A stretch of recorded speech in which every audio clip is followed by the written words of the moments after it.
오늘 우리에게 주신 하나님의 말씀은 출애굽기 10장 1절부터 11절의 말씀입니다. 구약성경 96쪽입니다.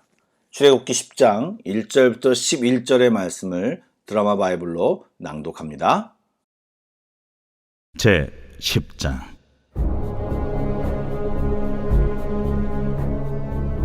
여호와께서 모세에게 이르시되 바로에게로 들어가라. 내가 그의 마음과 그의 신하들의 마음을 완강하게 함은 나의 표징을 그들 중에 보이기 위함이며, 내게 내가 애굽에서 행한 일들 곧 내가 그들 가운데서 행한 표징을 네 아들과 네 자손의 귀에 전하기 위함이라. 너희는 내가 여호와인 줄을 알리라. 모세와 아론이 바로에게 들어가서 그에게 이르되 히브리 사람의 하나님 여호와께서 말씀하시기를 내가 어느 때까지 내 앞에 겸비하지 아니하겠느냐. 내 백성을 보내라. 그들이 나를 섬길 것이라. 내가 만일 내 백성 보내기를 거절하면 내일 내가 메뚜기를 내 경내에 들어가게 하리니 메뚜기가 지면을 덮어서 사람이 땅을 볼 수 없을 것이라. 메뚜기가 내게 남은 그것 곧 우박을 면하고 남은 것을 먹으며 너희를 위하여 들에서 자라나는 모든 나무를 먹을 것이며, 또 내 집들과 내 모든 신하의 집들과 모든 애굽 사람의 집들에 가득하리니 이는 내 아버지와 내 조상이 이 땅에 있었던 그날로부터 오늘까지 보지 못하였던 것이리라 하셨다. 하고 돌이켜 바로에게서 나오니 바로의 신하들이 그에게 말하되 어느 때까지 이 사람이 우리의 함정이 되리이까? 그 사람들을 보내어 그들의 하나님 여호와를 섬기게 하소서. 왕은 아직도 애굽이 망한 줄을 알지 못하시나이까? 하고 모세와 아론을 바로에게로 다시 데려오니 가서 너희의 하나님 여호와를 섬기라. 갈 자는 누구냐? 우리가 여호와 앞에 절기를 지킬 것인즉 우리가 남녀노소와 양과 소를 데리고 가겠나이다. 내가 너희와 너희의 어린아이들을 보내면 여호와가 너희와 함께 함과 같으니라. 보라, 그것이 너희에게는 나쁜 것이니라. 그렇게 하지 말고 너희 장정만 가서 여호와를 섬기라. 이것이 너희가 구하는 바니라. 이에 그들이 바로 앞에서 쫓겨나니라. 샬롬, 오늘도 주님께서 새날을 우리에게 허락하셨습니다. 이 시간 주님을 만나며 깊은 교제가 이루어지는 귀한 시간이 되기를 주님의 이름으로 축복합니다. 아멘. 오늘 저희가 살펴보는 본문은 출애굽기 10장의 내용인데 메뚜기 재앙의 처음 부분입니다. 지난 주말에 지나간 본문에서는 우박 재앙이 있었습니다. 말이 우박이지 실제는 우레소리와 우박 그리고 그와 더불어 불덩이가 함께 떨어졌습니다. 그 모든 것이 섞여 내림이 얼마나 엄청났는지 성경에 나타나는 표현에 보면 나라가 생긴 이래 그런 일이 없었다고 적혀 있습니다. 또 그렇게 보여지는 무서움도 있었지만 그로 인한 애고의 피해도 굉장히 대단했습니다. 5번째 재앙을 피한 가축들과 들에 있던 사람은 물론 밭에 있는 농작물과 들에 있는 나무들이 꺾여서 피해가 엄청나자 급히 바로가 자기가 범죄하였다고 말하며 이스라엘 백성을 보내겠다고 말하고 재앙이 멈추기를 요청합니다. 그러나 재앙이 멈추자 이전에 그랬던 것처럼 바로는 마음을 돌이켜 하겠다고 한 행동을 행하지 않았습니다. 바로는 그의 완악한 마음을 계속 고수하고 있는 것입니다. 여러분, 계속되는 하나님의 재앙들이 대단하게 느껴짐과 동시에 저는 이 바로의 마음도 정말 지독하다는 생각이 듭니다. 물론 하나님께서 특별한 인도하심이 없다고 하지만 바로는 마치 완고한 마음을 갖기로 작정한 사람 같습니다.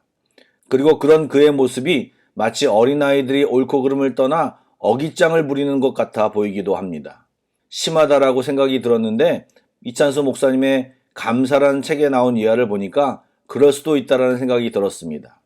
감사라는 주제로 말씀하는 가운데 우리가 잘 아는 버거킹의 기가 막힌 판매 전략을 소개하고 있습니다. 이것은 해외 토픽 뉴스에 전해질 정도로 대단했다고 하는데 한 달에 $5만 내면 한 달 내내 모닝커피를 마실 수 있게 하는 마케팅 전략입니다. $5면 스타벅스 커피 한 잔 값인데 그 값으로 한 달 동안 커피를 마실 수 있다는 이야기입니다. 그렇다면 어떤 목적으로 이런 판매 전략을 세웠을까요? 궁금하지 않으십니까? 거기에는 중요한 버거킹의 의도와 목적이 숨어 있다고 합니다. 그것은 고객의 입맛을 길들이겠다라고 하는 전략이었습니다. 한 달 내내 같은 커피만 마시다 보면 그 커피 맛에 길들여지게 되고 버거킹 커피가 맛있어지게 된답니다. 그 이후에는 제대로 된 값을 받아도 버거킹 커피를 마시고 싶은 마음이 생긴다는 것을 겨냥한 전략이었던 것입니다. 그래서 이찬수 목사님은 감사도 그런 것이다. 감사의 길을 만들어서 감사에 힘쓰자라는 의도로 설교하셨습니다. 그런데 저는 하나님의 말씀에 순종하는 자세 역시 동일하다고 생각합니다. 그래서 내가 믿음 안에서 무엇하기를 작정하는 것, 결단하는 것, 이것은 굉장히 중요합니다. 작심삼일이 되어도 그 방향으로 내가 몸을 트는 것이 정말 중요합니다. 사단은 너 작심삼일일 텐데 그것에서 못하냐라고 말할지 모릅니다. 심지어는 그 얘기를 가까운 사람의 입을 사용하여 듣게 될지도 모릅니다. 그래도 우리는 성령님이 말씀하시는 이야기를 듣고 쓰러진 그곳에서, 멈춰진 그곳에서 일어나 다시 나아가야 하는 것입니다. 여러분, 오늘은 무엇을 작정하고 결단하시겠습니까? 기도하며 주님께 우리의 마음을 드리는 귀한 시간이 되기를 소망합니다. 아멘. 이런 상황에서 이제 하나님의 8번째 재앙이 시작됩니다. 그런데 재앙 예고에 앞서 하나님께서는 바로와 신하들의 마음을 완강하도록 내버려둔 까닭을 설명하십니다. 무엇입니까? 그렇게 바로가 마음을 완강하게 되도록 내버려둔 것은 애굽 사람들에게 또 이스라엘과 그 자손들에게 하나님이 여호와인 줄을 알게 하시기 위해서였다라고 말씀하셨습니다. 이 말씀 속에서 한 가지를 생각해 볼 것이 있습니다. 하나님은 자신의 백성들에게는 물론 세상 사람들에게도 자신을 드러내 보이며 확실한 증거를 보이시기를 원하신다라고 하는 것입니다.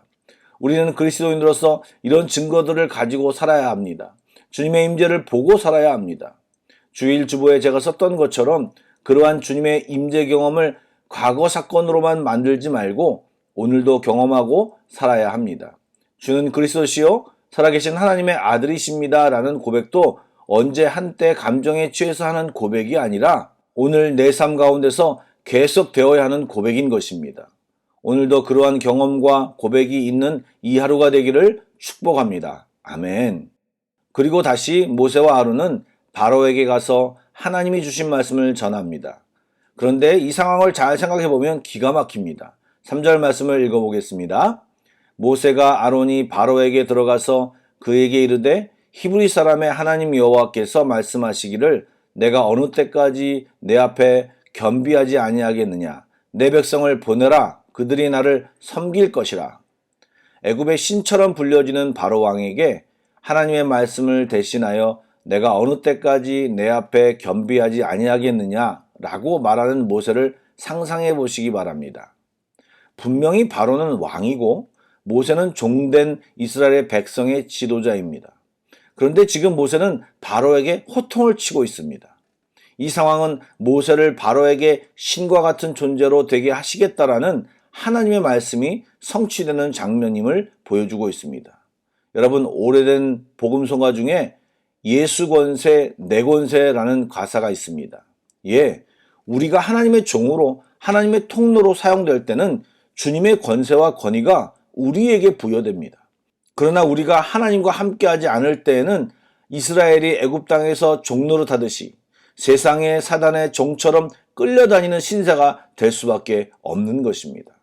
이렇게 우리 믿음의 선택과 순종은 현재 우리의 모습과 정체성 또 행동을 결정하게 되는 것입니다. 우리는 이것을 깊게 묵상할 필요가 있는 것입니다. 이제 8번째 재앙이 선포됩니다. 바로 메뚜기 재앙입니다. 사실 우박 재앙 때 이미 이런 재앙의 뉘앙스를 보이셨습니다.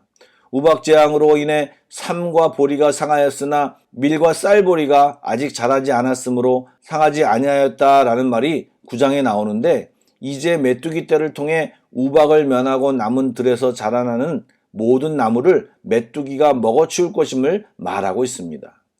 지금 연속되는 재앙 속에서 이 메뚜기 재앙이 임하면 신하들의 말처럼 애굽의 멸망을 의미하는 것입니다. 이미 신하들은 계산과 분석이 끝났습니다. 그렇게 바로에게 조언하지만 바로는 질주합니다. 모든 사실을 들었음에도 외면하고 부인합니다. 여러분, 하나님을 대적하는 자들이 합리적인 판단을 해서 그렇게 하는 것이 아닙니다. 고집을 피우고 온갖 이유를 붙이는 것뿐입니다. 그리고 그것은 일종의 그들의 신앙 같은 것입니다. 이미 바로는 하나님의 메시지를 알았음에도 눈 가리고 아웅하는 제안을 계속합니다. 성인 남성들만 가서 제사를 드리고 오라고 합니다. 이것은 모세가 요구하는 바가 아니었습니다. 그러나 바로는 그것을 알면서도 그렇게 얘기하는 겁니다. 여러분, 세상은 갖가지 회유책과 구실로 성도들이 하나님을 온전히 섬기지 못하도록 방해합니다. 우리는 잊지 말아야 합니다. 하나님을 섬기는데 타협은 없습니다. 오직 하나님의 뜻대로 행하는 것뿐입니다. 모세와 아론은 11절에 보니 바로의 궁에서 쫓겨납니다. 이전에도 계속 쫓겨났습니다. 이것이 바로의 방식입니다. 정말 많은 일이 일어나고 있는데 바로는 조금도 변하지 않았습니다. 왜요? 변하는 마음은 지난주 주일날 말씀드린 것처럼 하나님의 은혜와 성령의 역사밖에는 이루어지지 않습니다. 로마서 12장 2절에 이렇게 우리에게 말씀하셨습니다. 너희는 이 세대를 본받지 말고 오직 마음을 새롭게 함으로 변화를 받아 하나님의 선하시고 기뻐하시고 온전한 뜻이 무엇인지 분별하도록 하라. 오늘 하루도 늘 하던 생각으로 있는 것이 아니라 하나님이 주신 마음, 성령님이 하시는 말씀으로 새롭게 결단과 변화가 있는 날이 되시길 축복합니다. 아멘. 기도하시겠습니다. 신실하신 주님, 오늘도 우리들을 도전하여 주시니 감사를 드립니다. 변하기를 두려워하고 세상의 메시지가 더 강력하게 들리기에 주저하는 우리들을 용서하여 주시고 주님의 말씀과 약속을 붙들며 살아가게 하여 주시옵소서. 어제와 똑같은 오늘 같지만 주님 오늘 새로운 은혜로 함께 해주시고 성령님 특별히 오늘 기도할 때 각 사람에게 말씀하여 주시옵소서.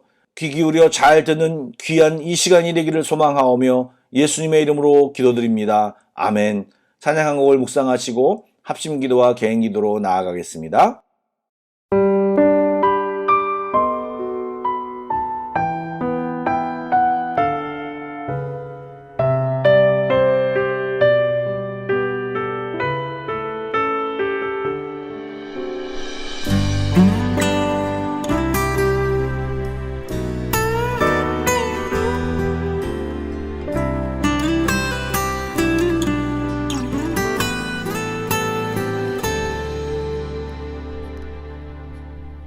허무한 시절 지날 때 깊은 한숨 내쉴 때 그런 풍경 보시며 단식하는 분 있네.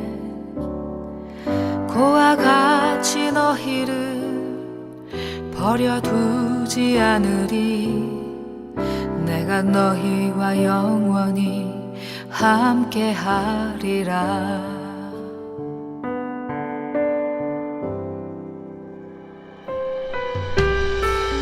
억눌린 자 갇힌 자 자유함이 없는 자 피난처가 되시는 성령님 계시네. 주의 영이 계신 곳에 잠자유가 있다네. 진리의 영이신 성령이 오셨네. 성령이 오셨네.